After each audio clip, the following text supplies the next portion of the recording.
Pues vamos a dar inicio a esta tertulia.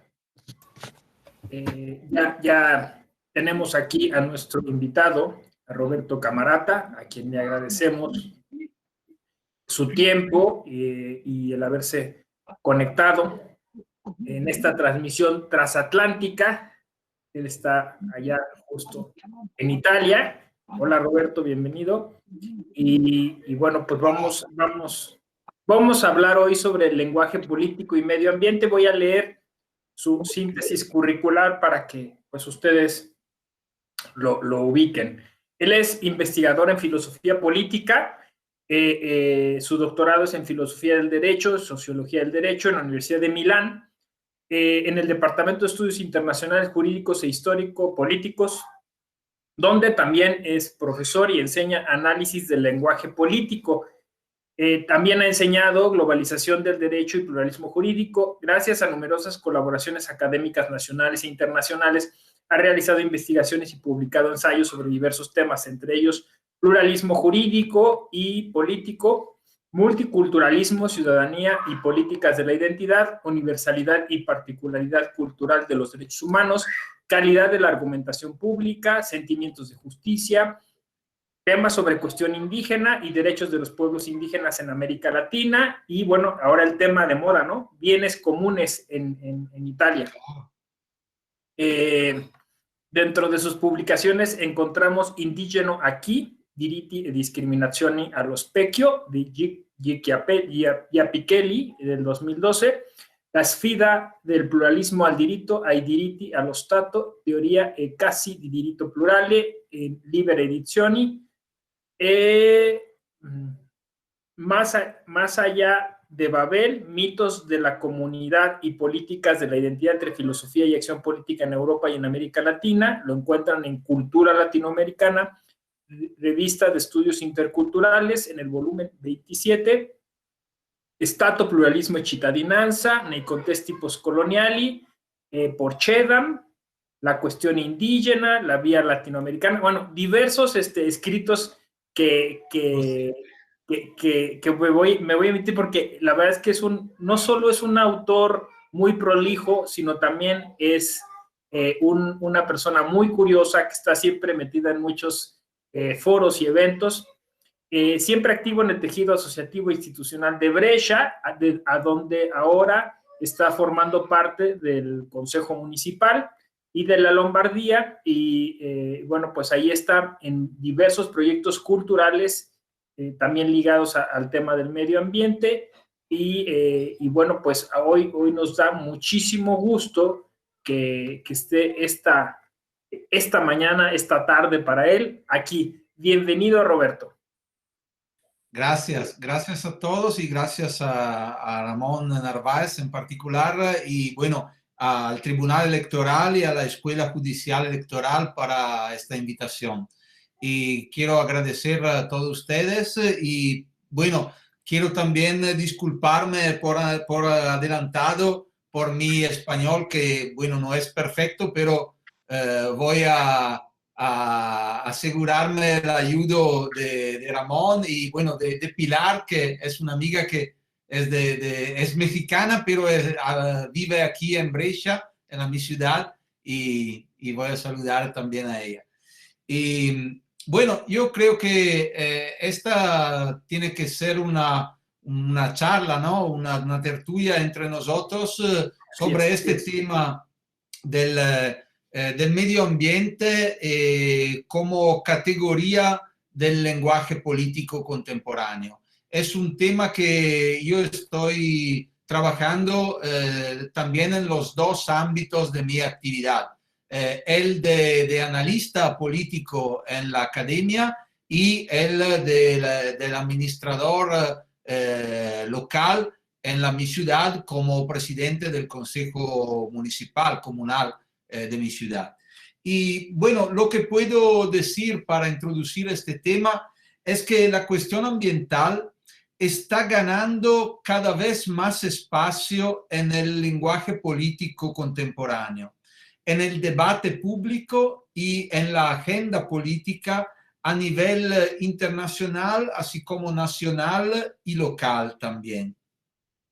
hasta hace unos años, la sensibilidad ambiental, que era característica casi exclusiva de la izquierda política, hoy se encuentra en todos los partidos, en todos los ámbitos de acción, no solo política, sino también económica y de los comportamientos de los consumos individuales, por ejemplo.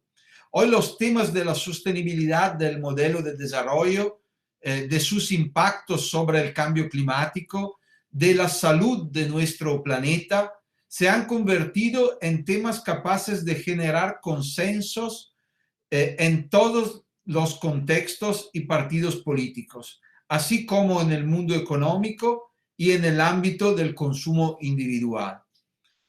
El advenimiento de la pandemia ha aumentado aún más la conciencia de cómo nuestras vidas no solo son frágiles, sino que están profundamente interrelacionadas entre ellas y con la salud del medio ambiente, y también que en el ambiente en el que vivimos y de todos los demás seres vivos. Hoy en día las naciones, los territorios, las ciudades, así como los gobiernos y las empresas, compiten por su eficiencia energética, niveles de las emisiones, huella ecológica. Todos estos son elementos sobre los que se construye la propia imagen, la narración de la propia identidad, y les se venden tanto en el mercado político como en el mercado tout court, ¿no? En el mercado de la economía. Y bueno, esto es una competición nueva, que creo que es buena, pero no es simple de analizar, porque tiene elementos seguramente muy positivos, pero tiene también elementos que no se pueden analizar solo en la superficie, ¿no? En un nivel demasiado superficial, porque tiene muchas contradicciones, tiene muchos niveles de implicación en la calidad de nuestra vida y también de nuestro ambiente, que no es así simple de clasificar. Y bueno, yo creo que para esto es necesario ver lo que está pasando a nivel internacional, nacional y local, para tener una mirada amplia y compleja de la complejidad de este fenómeno. Y bueno, por ejemplo, algunos ejemplos de ayer y de hoy a nivel internacional. Ayer he leído que el presidente Biden de los Estados Unidos ha declarado el stop, de parar con las perforaciones para el petróleo en el Arctic National Wildlife Refuge en Alaska, en el norte. Y hoy Putin, el presidente de la Federación Rusa, declara que el objetivo de la Rusia es de llevar a emisiones de gases de efecto invernadero, así creo que ustedes lo dicen.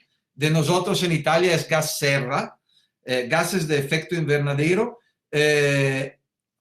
menor de los de la Europa toda en el 2050. Esto nos pone ver cómo hay un nivel de competición global sobre este tema. Lo que estamos viviendo puede ser, es un cambio de paradigma, ¿no? Que incluye también la política, la economía, el derecho, los estilos de vida individuales y colectivos. Y bueno, sin embargo, todo esto no es ni obvio ni fácil. Y sobre todo esto tiene un costo. Tiene un costo en el sentido de las elecciones políticas y tiene un costo en el sentido de la vida de nosotros. Para esto yo creo que con este marco temático podemos empezar a platicar sobre lo que está pasando en el mundo y sobre lo que está pasando sobre nuestras cabezas en términos de decisiones políticas y en términos de capacidad de utilizar estos temas, estas categorías del lenguaje para construir consenso político. Porque estaba diciendo cómo estos temas son muy productivos de consenso, pero no todos los que hablan de sostenibilidad, no todos los que hablan de calidad del ambiente y de salud del ambiente realmente van a practicar con políticas coherentes con los que dicen o con los que escriben, ¿no? Yo creo que algunos ejemplos sobre esto se pueden encontrar muy bien y sobre esto yo entiendo hablar con ustedes esta tarde para mí y mañana para ustedes.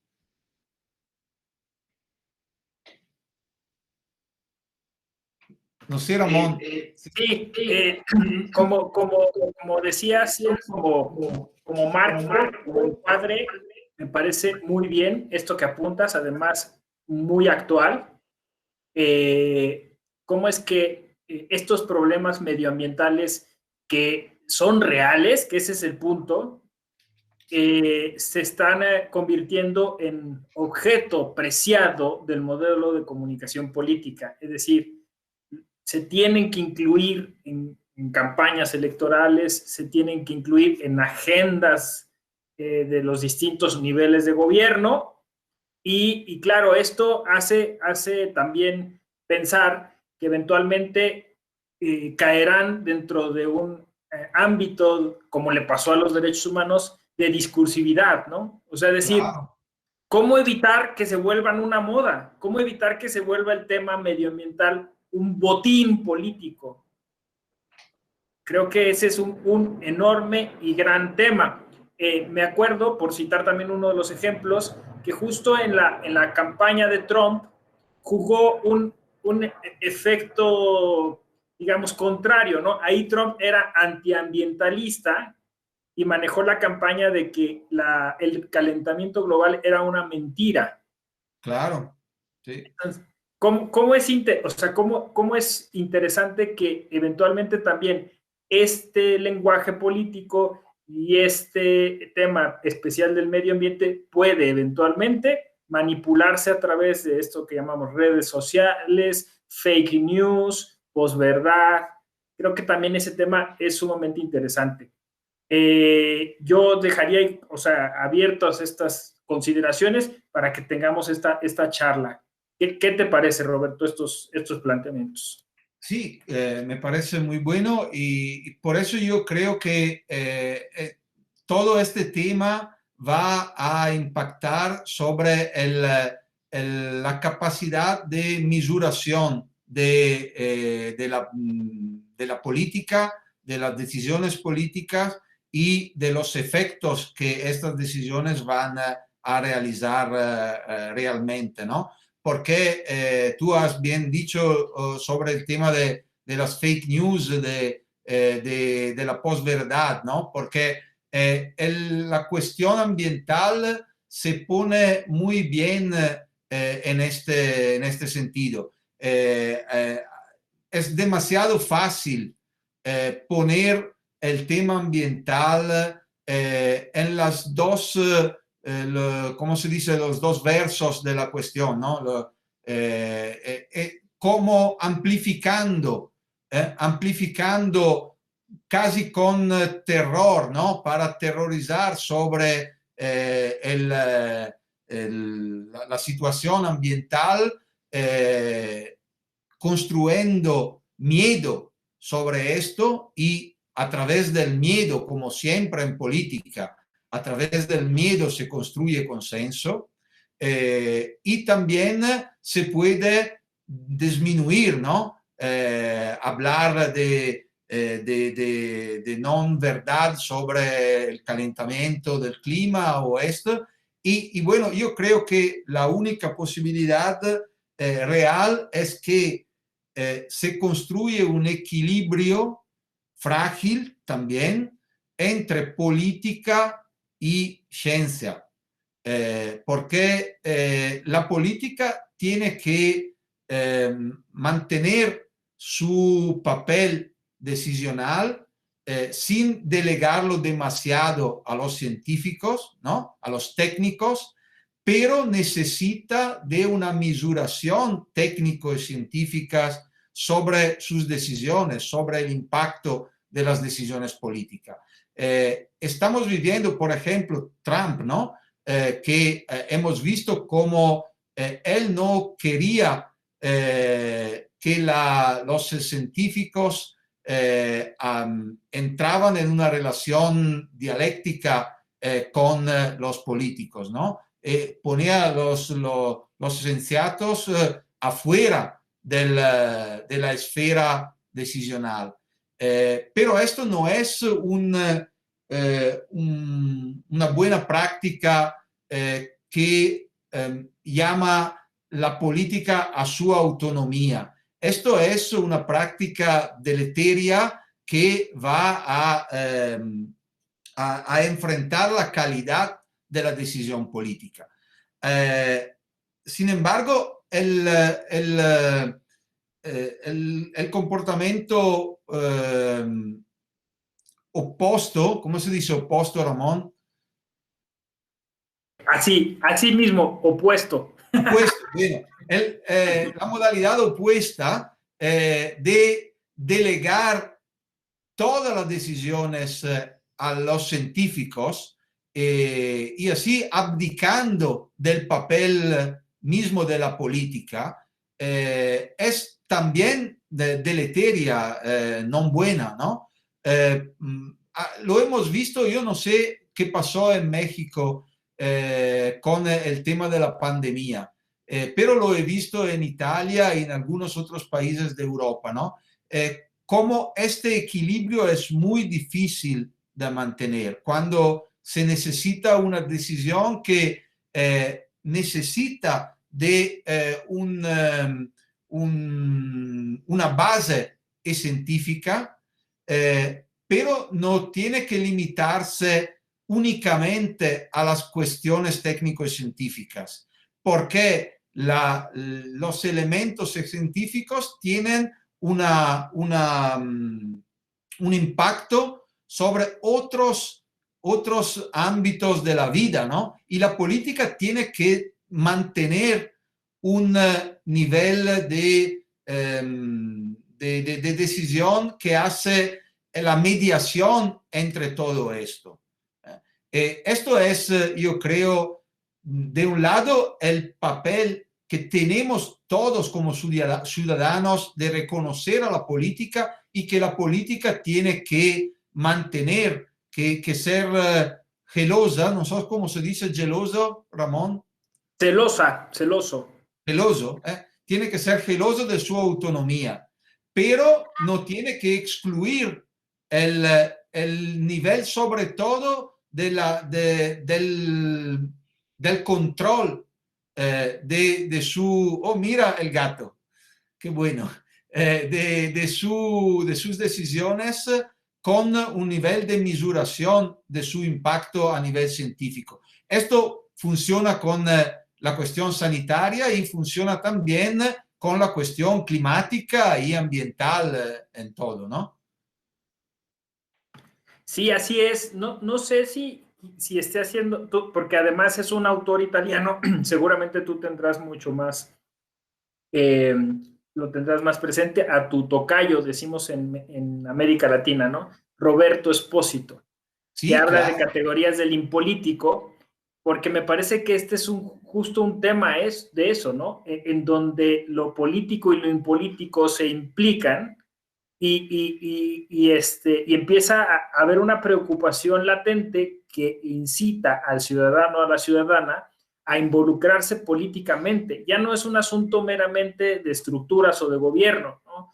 Si esto no es sustentable, no es sustentable para nadie. claro.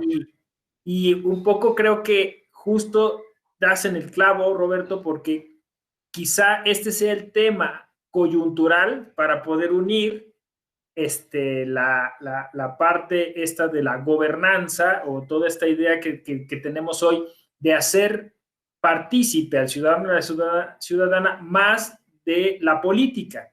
Cuando ha habido un divorcio tremendo, quizá es el tema medioambiental el punto de unión otra vez para incentivar a esa participación política. Lo veo, por ejemplo, en temas sobre programas que en México está, por ejemplo, el tema de los huertos, el tema de los, le llaman también terrazas ecológicas.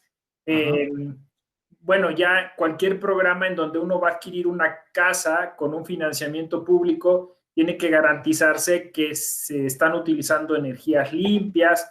Entonces, ya es un tema, digamos, en donde coinciden esos dos sectores. Me parece que la política lo que tendría que hacer, o ese lenguaje tendría que hacer, es estar consciente de esta unión de estos dos mundos que en algún momento se separaron, ¿no? Sí, sí, es así. Creo que es verdaderamente el tema en los que se encuentran, se cruzan el nivel de la responsabilidad política y el nivel de la responsabilidad individual, ¿no? Que es tanto en el momento de las elecciones, no como selecciones de políticos, ma de elecciones individuales, de scelte, come si dice, elecciones, ¿no?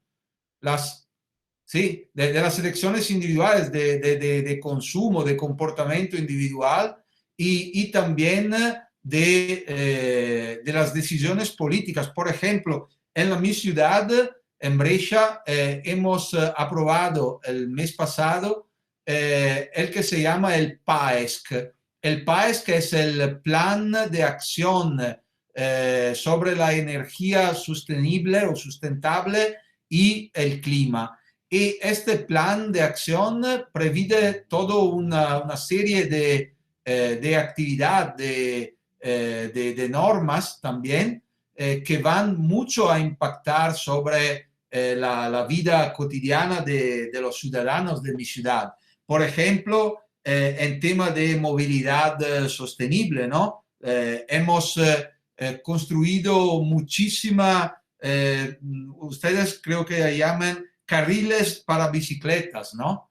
Que van a limitar el tráfico de automóvil y a reducirlo y a reducir la amplieza, ¿no? La amplitud de la carretera y para destinar una parte de la carretera al tránsito de bicicletas. Esto es una buena práctica que va a reducir las emisiones de hidrocarburos y van a mejorar la calidad de la vida de la ciudad. O, por ejemplo, tú estabas hablando de normas para la construcción de habitaciones, ¿no? De la vivienda. Y bueno, por ejemplo, en nuestra ciudad hemos decidido en el plan de gobierno del territorio de reducir a cero el consumo de tierra agrícola para construir nuevas habitaciones. No se puede construir nuevas habitaciones sobre un terreno agrícola, y también hemos, ¿cómo se dice? Hemos quitado derechos de construir que antes fueron acordados a propietarios de tierra. Lo hemos quitado para regresar a una situación de mayor presencia de terrenos agrícolas en nuestra ciudad. Estas son las decisiones, bueno, muy importantes, pero también muy impactantes sobre los intereses, por ejemplo, ¿no? Por ejemplo, sobre los intereses de lo que son los propietarios de los terrenos, de la tierra. Y bueno, estos son decisiones que van a construir una idea de ciudad y también un modelo de desarrollo local, que tiene mucho que ver con la calidad de la vida, pero tiene un costo.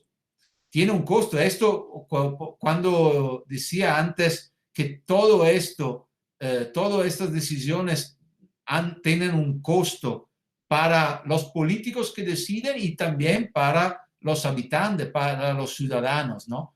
Yo creo que esto puede ser puede anticipar lo que tanto se habla como cambio de paradigma, ¿no? Hoy se habla de un pasaje entre el periodo del Antropocene, no sé si ustedes hablan de esto, a un posible modelo que se llama de Coinocene. ¿Qué es Coinocene? Coinocene es una época donde regresa la idea de la comunidad y sobre todo de la microcomunidad, ¿no? De las comunidades pequeñas que pueden ser el espacio también político donde se construye la sostenibilidad. Porque lo que es demasiado grande en términos de convivencia, de política, produce un impacto, una huella ecológica impresionante. Pero esto es muy bueno a nivel teórico, ¿no? Se habla de ecomunitarismo, por ejemplo, ¿no? A nivel teórico es muy interesante, es muy bueno, pero yo no sé a nivel práctico cómo esto se puede explicar e implementar en realidades, por ejemplo, como la megalópolis de vuestro continente, ¿no?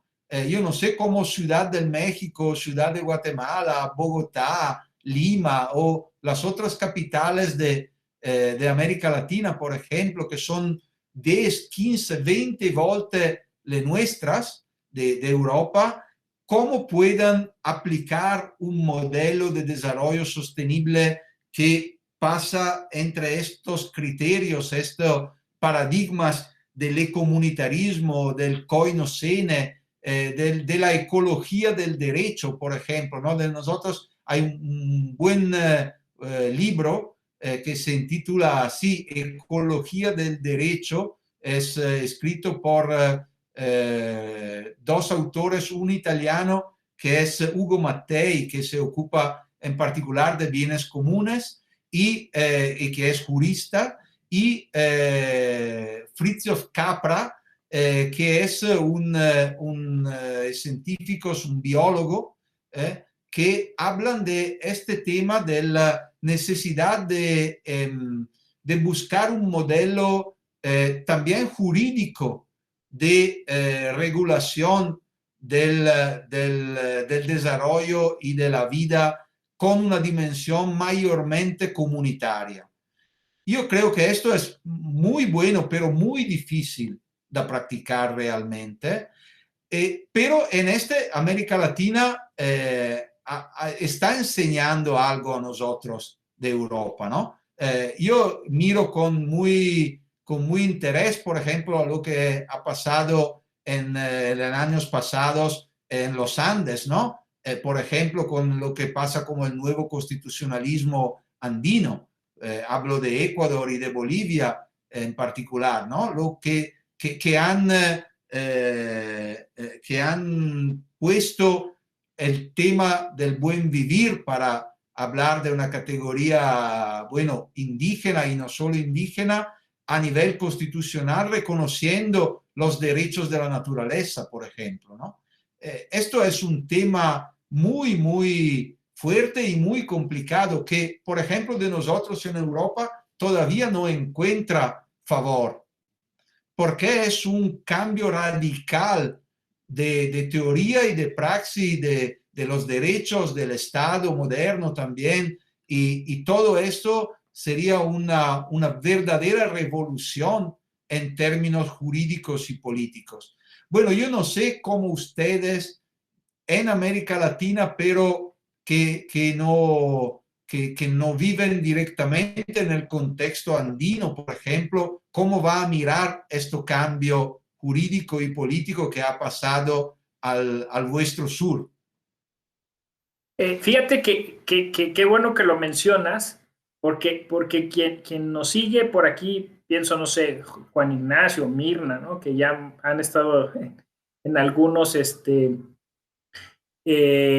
diplomados de los que hemos impartido, es una línea de análisis que ha sugerido la Escuela Judicial Electoral. No te voy a decir que es un pensamiento mayoritario en México, pero sí estamos tratando de impulsar justamente una línea hacia la filosofía del derecho latinoamericana, y hemos hablado bastante del nuevo constitucionalismo latinoamericano o de este ecoconstitucionalismo al que tú te refieres, ¿Sí? del summa causai, ¿no?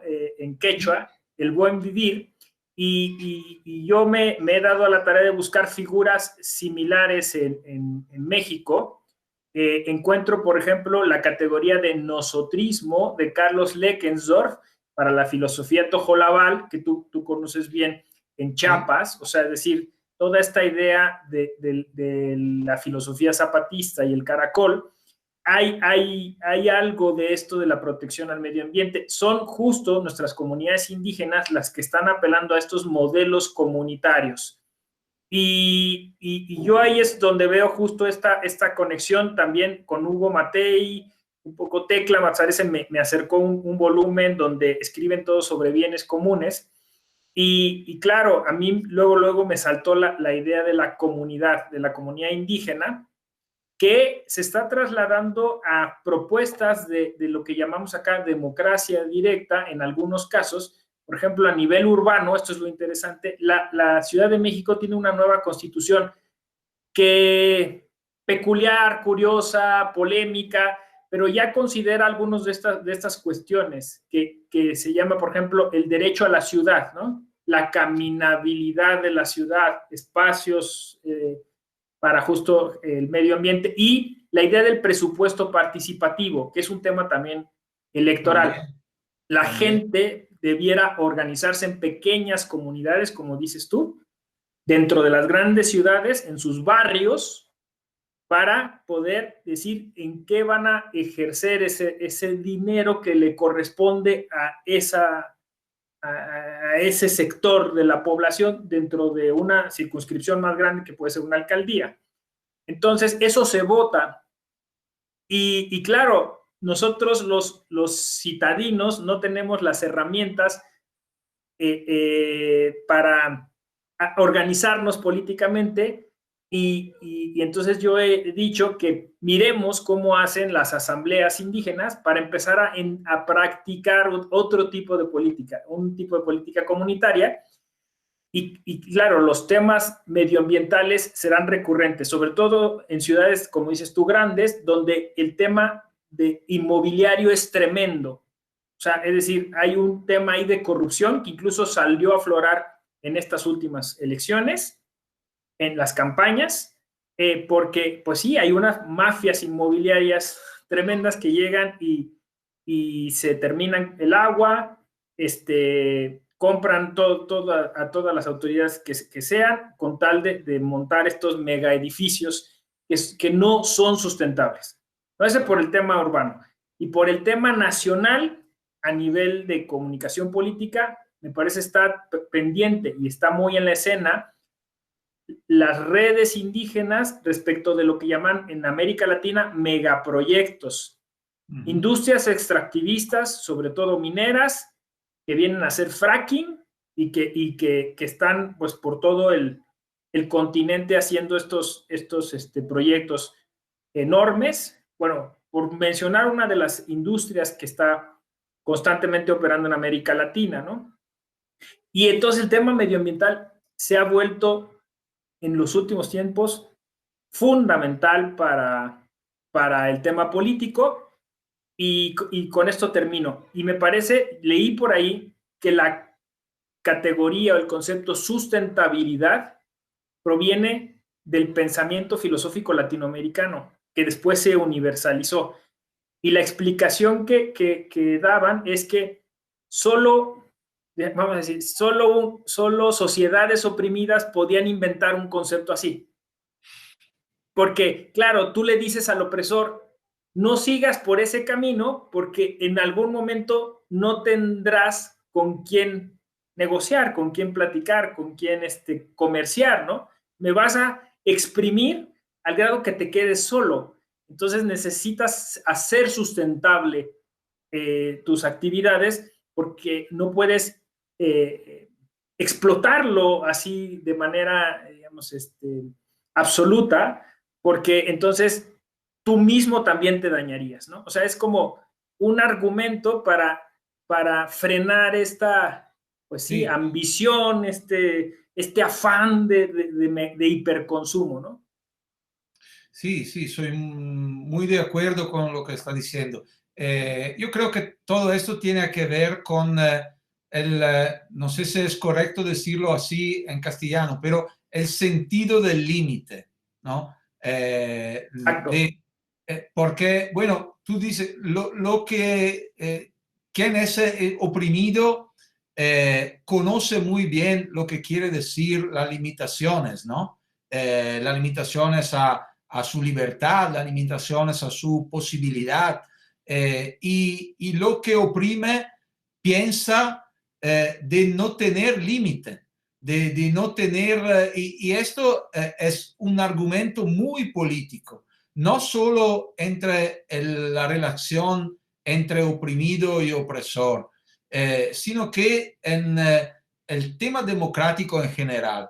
La democracia, los antiguos griegos nos dicen que la democracia es aprender el sentido del límite, es conocer que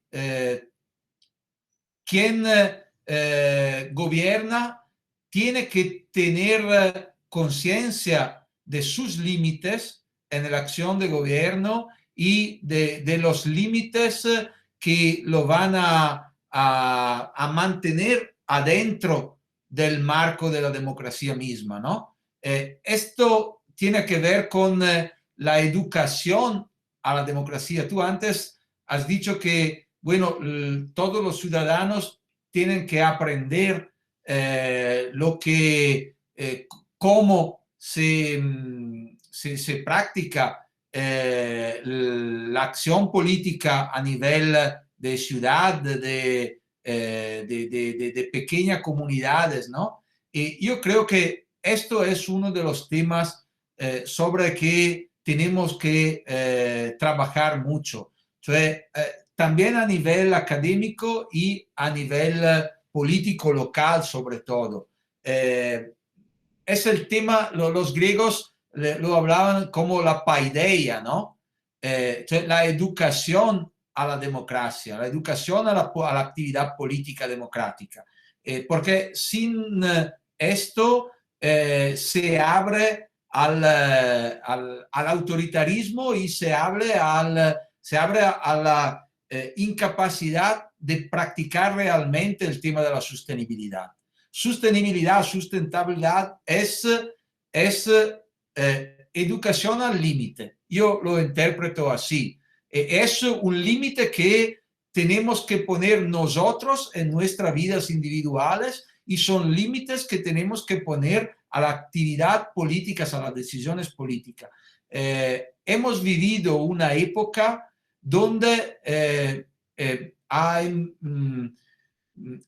teníamos todos la ilusión de un crecimiento sin límites, ¿no? La ilusión de poder disfrutar todo lo que teníamos en la naturaleza sin límite alguno.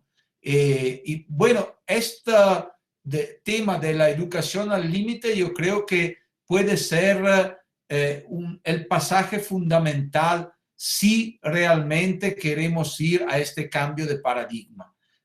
Porque sin eso es una charla, y bueno, ¿cómo se dice? Una trufa, Ramón.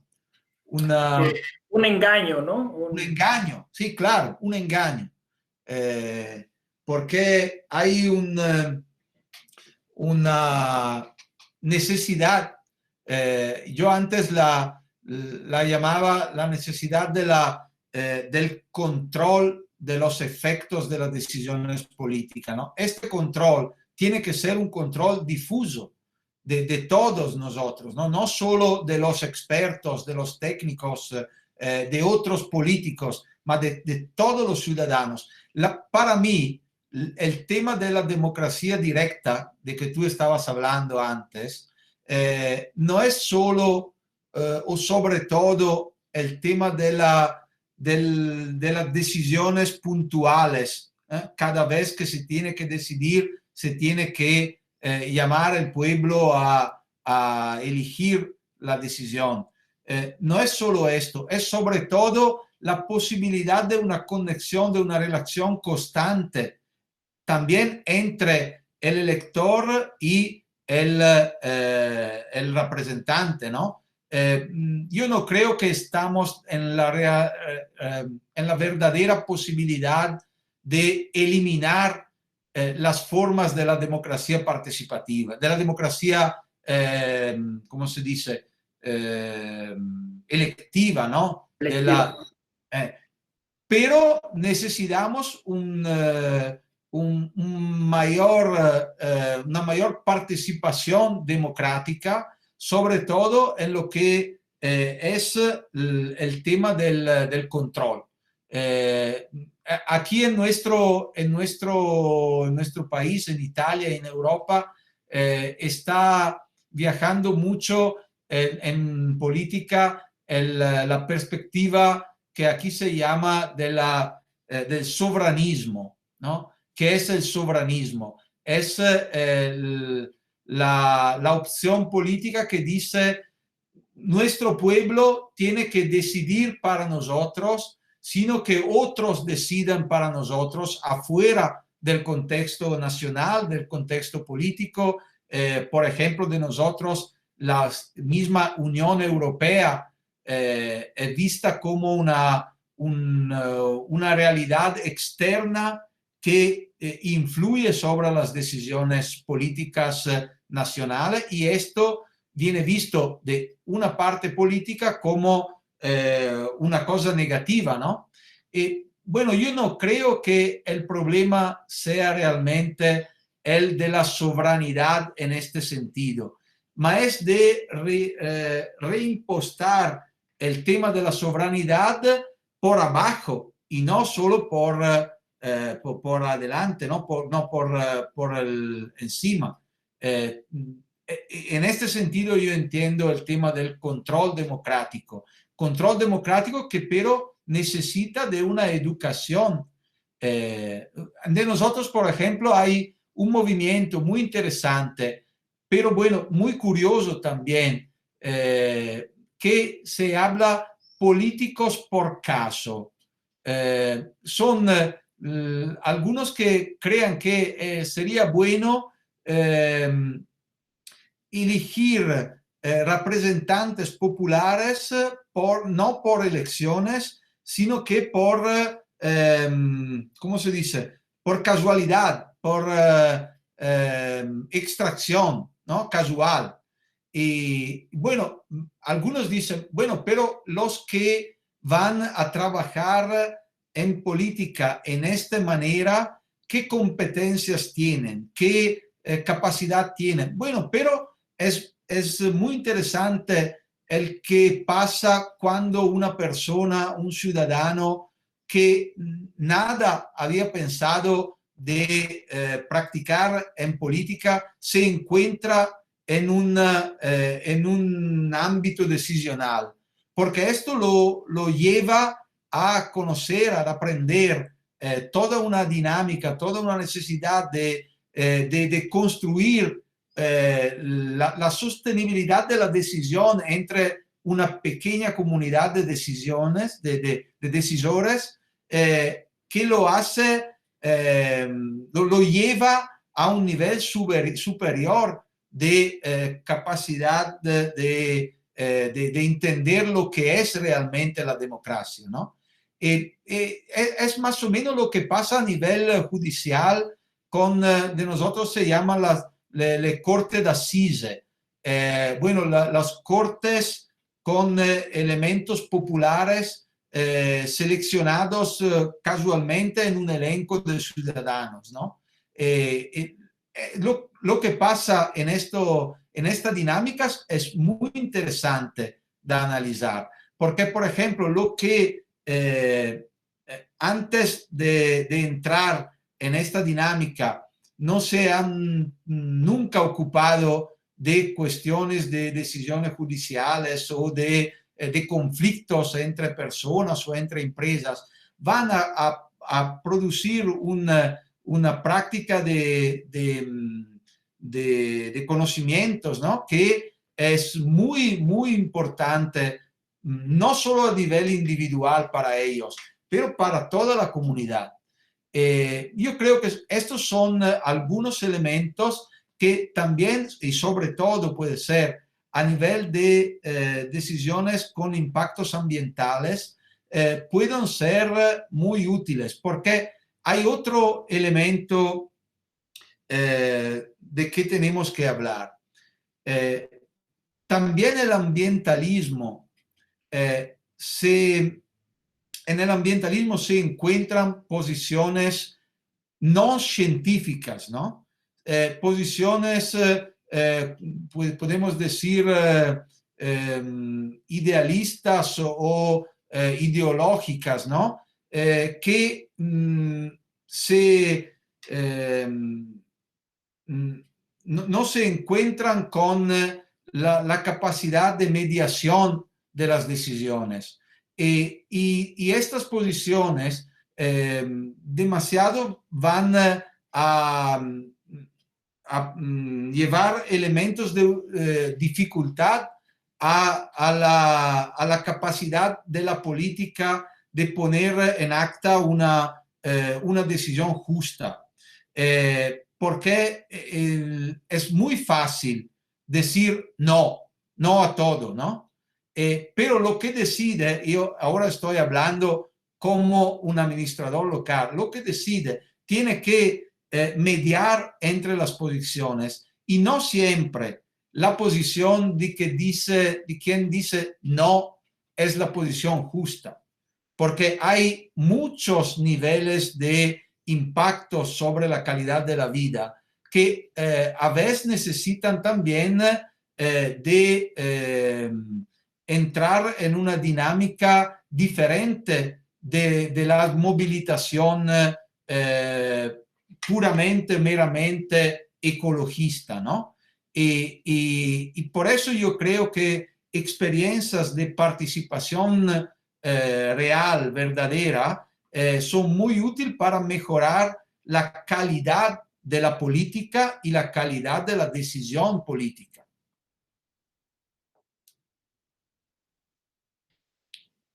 Muy interesante.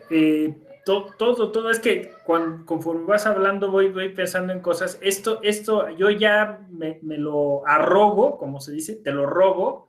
¿Sí? Esto del control difuso popular, no sé si podríamos llamarlo así, ciudadano. Sí. Guastini tiene algo, ¿no? Sobre interpretación constitucional popular, pero claro. me gusta más esto de control ciudadano difuso, porque efectivamente, o sea, eso es lo que tendríamos que hacer, o sea, estar verificando que se lleven a cabo los planes y programas de gobierno como se prometieron, y sobre todo en este aspecto ecológico, porque esto es de vida o muerte, ¿no? Y efectivamente, como dices, tener cautela con estas propuestas poco científicas e ideologizadas que a veces pueden provenir. Suscribo absolutamente el tema de la paideia.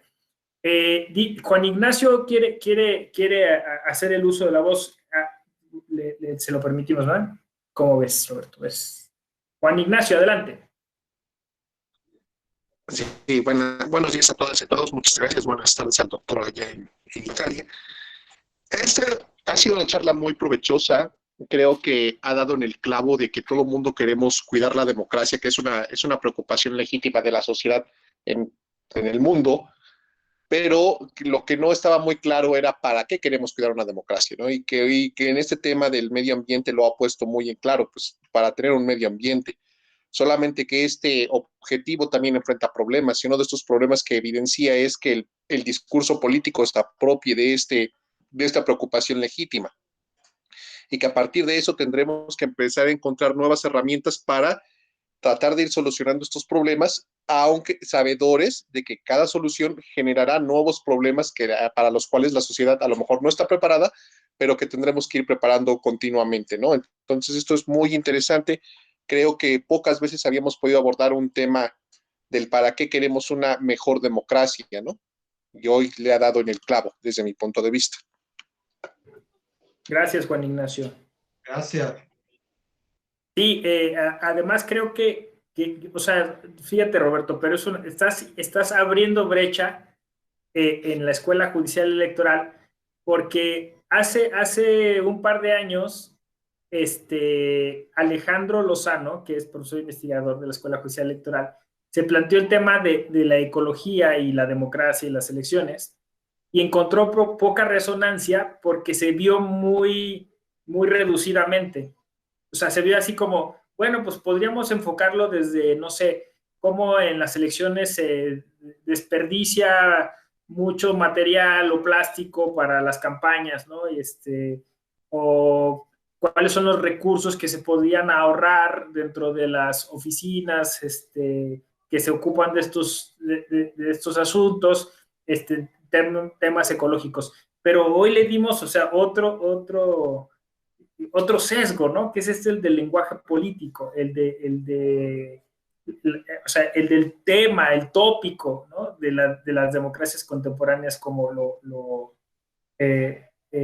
ya también lo dice Juan Ignacio, ¿no? O sea, diste al clavo con muchas cosas. Adelante, Roberto.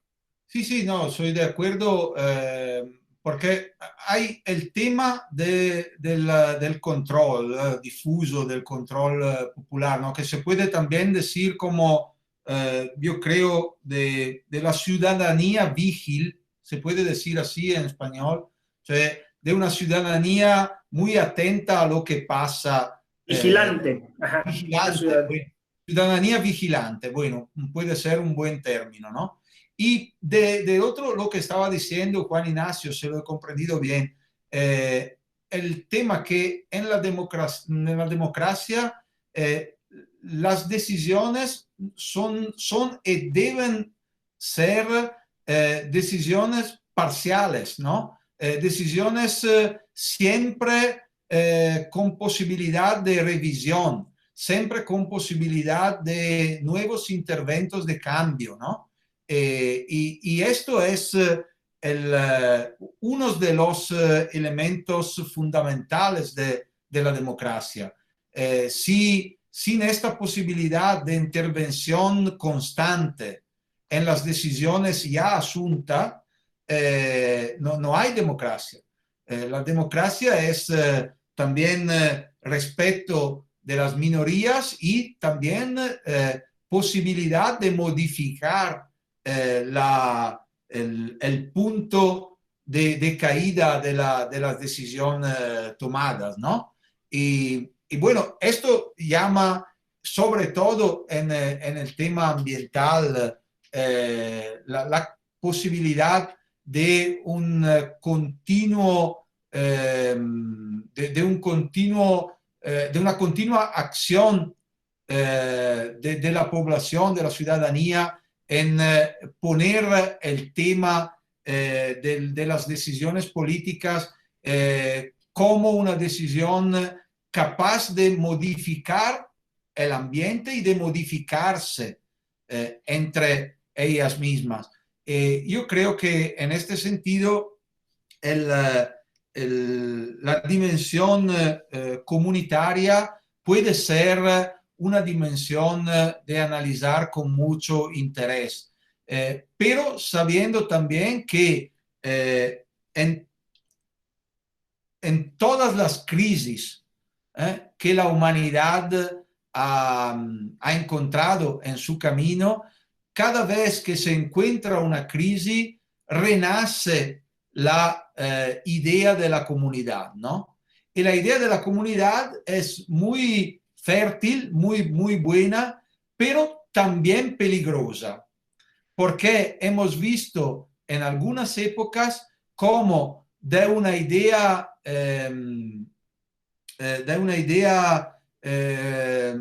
¿cómo se dice? No buena de la comunidad, pueden nacer regímenes políticos autoritarios, ¿no? La verdadera comunidad, la verdadera democracia, los que se ponen también en el discurso político con estas categorías que detengan la verdadera idea de la comunidad o de la democracia, son muy peligrosos, ¿no? Y también por eso yo digo que sobre todo en el tema ambiental, en las decisiones de política ambiental, necesitamos de un aporte de elementos científicos y de una capacidad de la democracia de manejar estos elementos, teniendo en cuenta que la verdad en política es una categoría difícil y peligrosa. Hannah Arendt nos ha enseñado cómo distinguir entre verdad de facto y verdad, ¿cómo se dice? Filosóficas, ¿no? Teórica. Teórica, filosófica. Y en la política es muy útil encontrar la verdad de facto y es peligroso utilizar otras categorías de la verdad. Por eso necesitamos de aquel equilibrio de que estaba hablando entre saberes diferentes, experiencias diferentes que encuentran en la política democrática un nivel de mediación, donde se encuentra la esfera del confronto, de la confrontación de las diferencias, ¿no? Por eso yo creo que sobre todo en el tema ambiental es un banco de prueba de lo que puede ser la política de hoy y del futuro, en este sentido. No sé si hay otras demandas en la chat. Sí, hay otras preguntas. Solo lo de Hannah Arendt, veracidad sería, ¿no? Veracidad sobre verità, ¿verdad? Sería. Sí, sí, verità y política es el título del... Verdad, ajá. Entonces, sí, para que se puede traducir como verdad o veracidad. Ah, verdad o veracidad, sí, puede ser, que en español está traducido así. Mirna Ocaña nos pregunta, ¿cómo puede el gobierno establecer un término medio entre cuidar el medio ambiente y mantener la inversión que le reditúa ganancias económicas? ¿O cómo insertar el desarrollo tecnológico respetando a la naturaleza? ¿Cómo evitar que esos planes y programas vayan más allá del discurso político? Sí, bueno, yo creo que hay muchas posibilidades de inversión en infraestructuras, por ejemplo, que son infraestructura ecológicamente sostenible, ¿no? No es que tenemos de decir no a cada tipo de inversiones o de proyecto también muy grande. Hay proyectos muy impactantes ecológicamente y proyectos y posibilidad de inversión en infraestructuras muy útil al medio ambiente. Un ejemplo desde mi ciudad. Nosotros estamos invirtiendo mucho dinero público en un proyecto de, ¿cómo se llama? De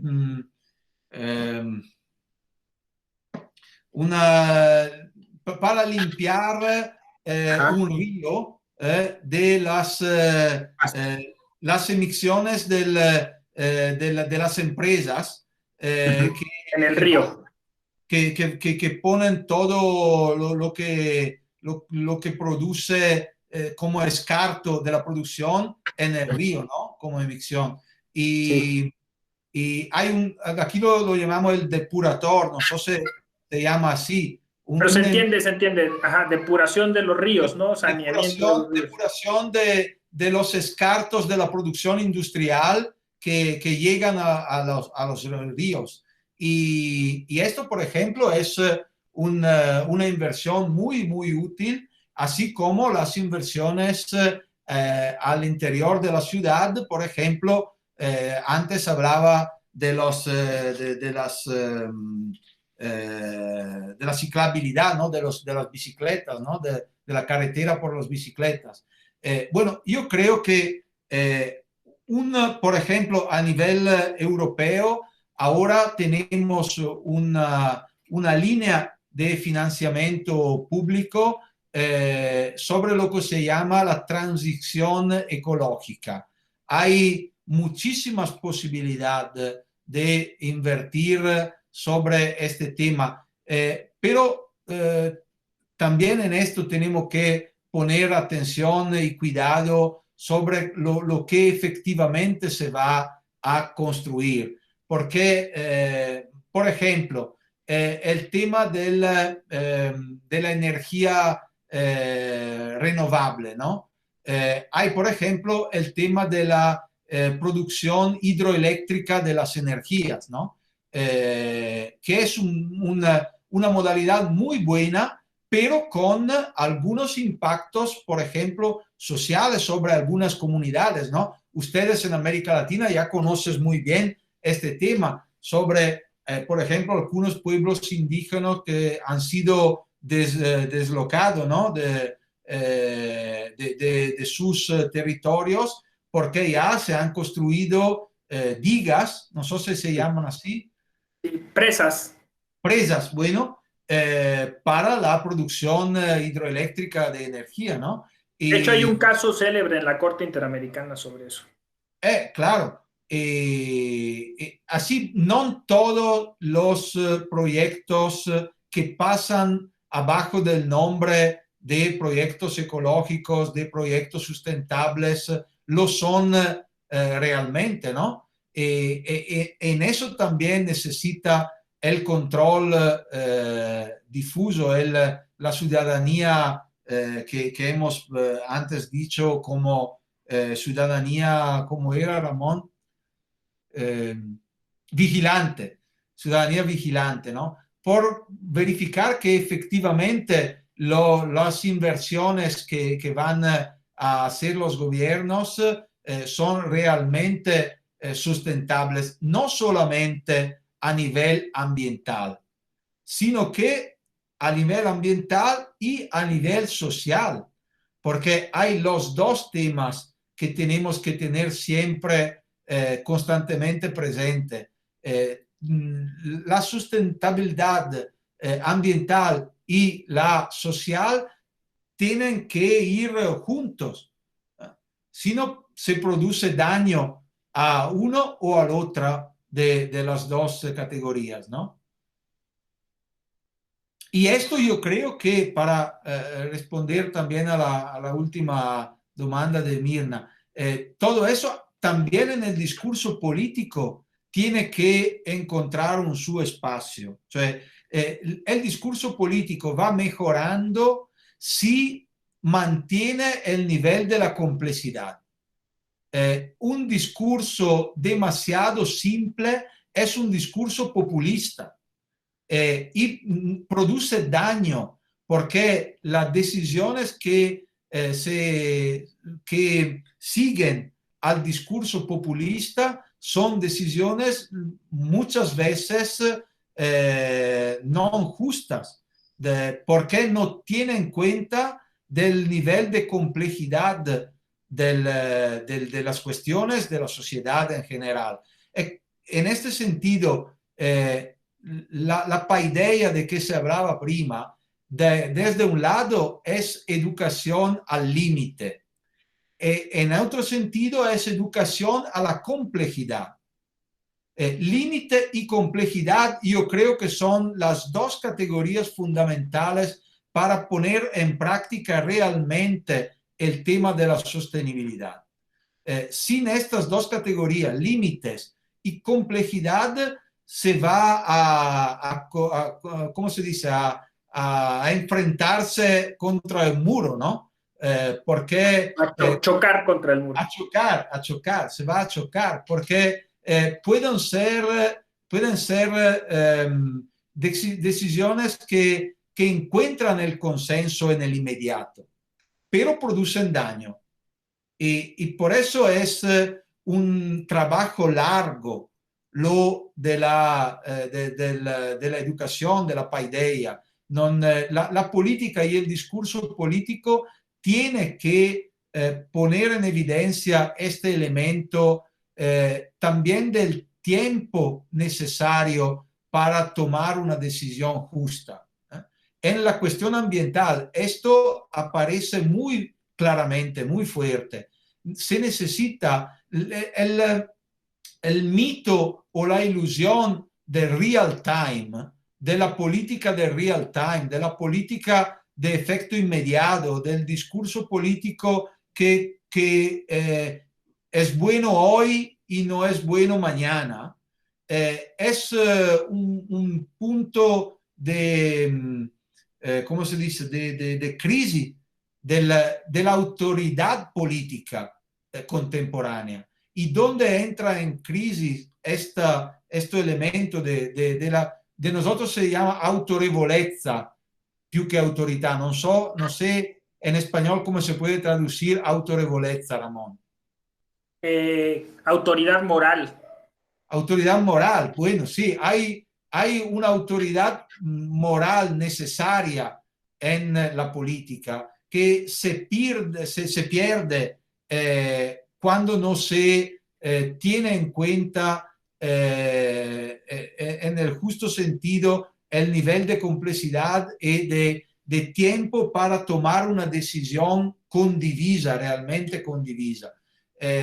Hemos vivido un tiempo y también ahora seguimos viviendo un tiempo en que es considerada mejor la decisión tomada muy pronto y sin nivel de mediación. Este tema de la desintermediación de la política yo creo que es un otro elemento de periculosidad de lo que estamos pasando.